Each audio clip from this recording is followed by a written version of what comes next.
I have done my DM in pulmonary and critical care. I was a gold medalist. अभी 5 साल से Yashoda group of hospitals में pulmonary medicine department का head कर रहा हूँ.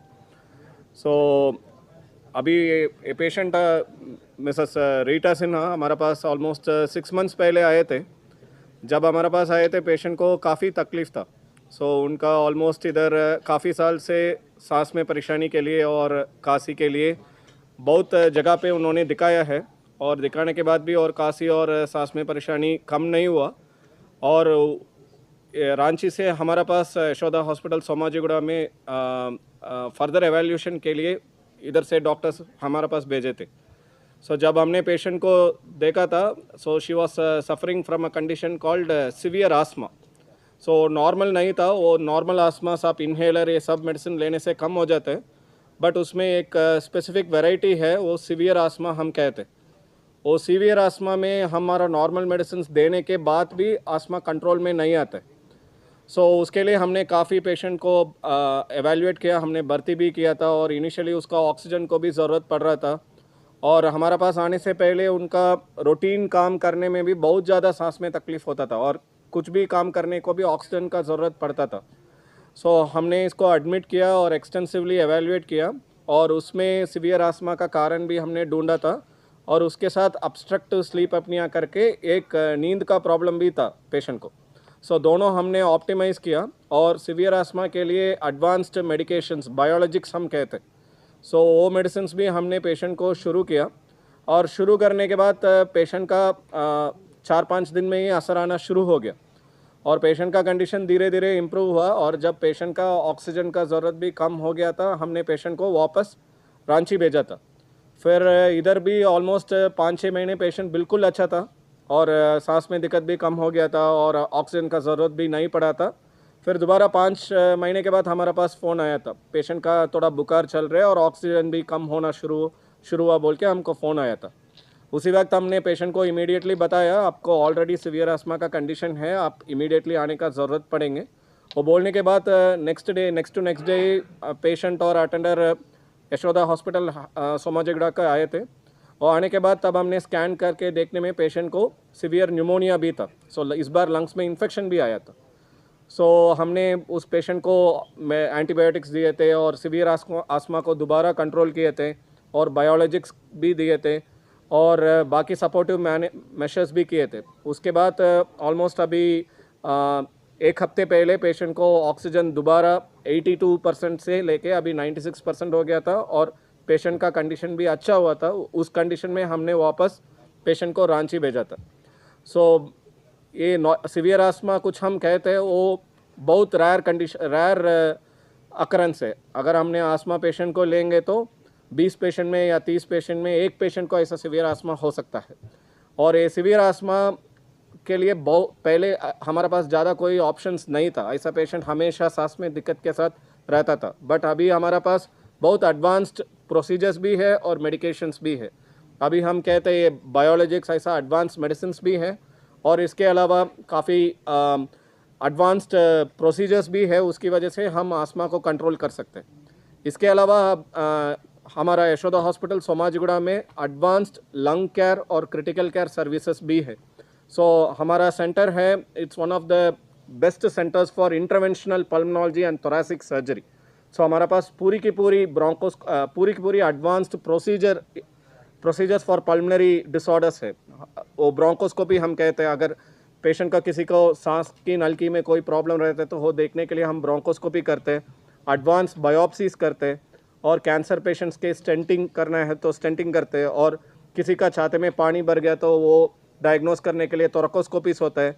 और कुछ प्रोसीजर्स है वो इंडिया में बहुत कम सेंटर्स में है, वो भी हमारे पास है. नेविगेशन ब्रोंकोस्कोपी कहते हैं. अगर लंग कैंसर स्टेज 1 में भी हम पकड़ सकते हैं. अगर किसी का सीटी स्कैन में कुछ भी 1 सेंटीमीटर को भी नोड्यूल रहता है, नोड्यूल का मतलब कुछ निशान रहता है, उसको भी हम अभी एडवांस प्रोसीजर से सही से डायग्नोस कर सकते हैं, और लंग कैंसर को स्टेज 1 में पकड़ सकते हैं. अगर किसी को हमने लंग कैंसर में स्टेज 1 में पकड़ा है, उसको हम सर्जरी करेंगे तो ऑलमोस्ट लंग कैंसर को परमानेंटली क्यूर भी कर सकते हैं.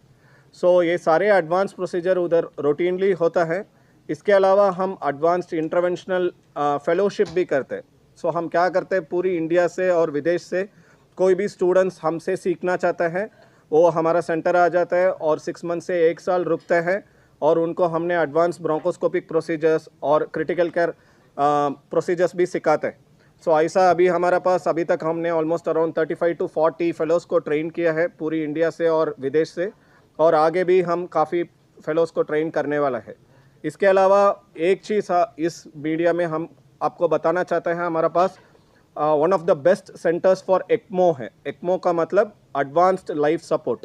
सो अगर आपको कभी भी कोई पेशेंट वेंटिलेटर में इम्प्रूव नहीं हुआ है, वेंटिलेटर देने के बाद भी पेशेंट का ऑक्सीजन इम्प्रूव नहीं हुआ है, उस पेशेंट को हम एडवांस्ड लाइफ सपोर्ट सिस्टम में लगा सकते हैं। उसका हम कहते हैं एक्स्ट्रा कॉर्पोरियल मेम्ब्रेन ऑक्सीजनेशन। उसमें क्या करते हैं, अगर किसी का लंग टोटल फेल हो गया, वेंटिलेटर में भी ऑक्सीजन नहीं बढ़ रहे, तो उस पेशेंट को हम एक्मो डाल दिया तो इमीडिएटली ऑक्सीजन और वेंटिलेशन कहते हैं, वेंटिलेशन का मतलब रिमूवल ऑफ कार्बन डाइऑक्साइड, दोनों वो मशीन संभालते हैं।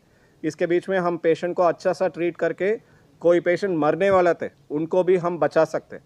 सो अभी हमारा पास रूटीनली एयर ट्रांसफर्स में काफ़ी पेशेंट ऐसा पेशेंट आ जाते हैं। हम क्या करते हैं, अगर कोई भी पेशेंट को मान लो रांची में भी वेंटिलेटर पे है, अच्छा तो एक्मो में डाल के हम एक्मो में भी एयर ट्रांसफ़र कर सकते हैं और उधर आने के बाद भी एक्मो से अच्छा सा ट्रीट करके एक्मो निकाल के वापस ऐसा पेशेंट को पैदल चलने तक लेकर आ सकते हैं।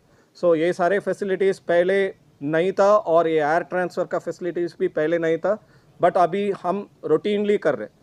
इसके अलावा हमारा सेंटर में भी लंग ट्रांसप्लांटेशंस भी होते हैं। अगर किसी का एडवांस्ड ILD रहता है, इसका मतलब लंग्स परमानेंट ऑक्सीजन का ज़रूरत पड़ता है किसी कारण की वजह से, लाइक ILD की वजह से या एडवांस्ड स्मोकिंग लंग डिसीज़ेस में, उस पेशेंट्स में हम कैसे हम लिवर और किडनी को बदल के ट्रांसप्लांट करते हैं, ऐसा हम लंग ट्रांसप्लांटेशन भी कर सकते हैं।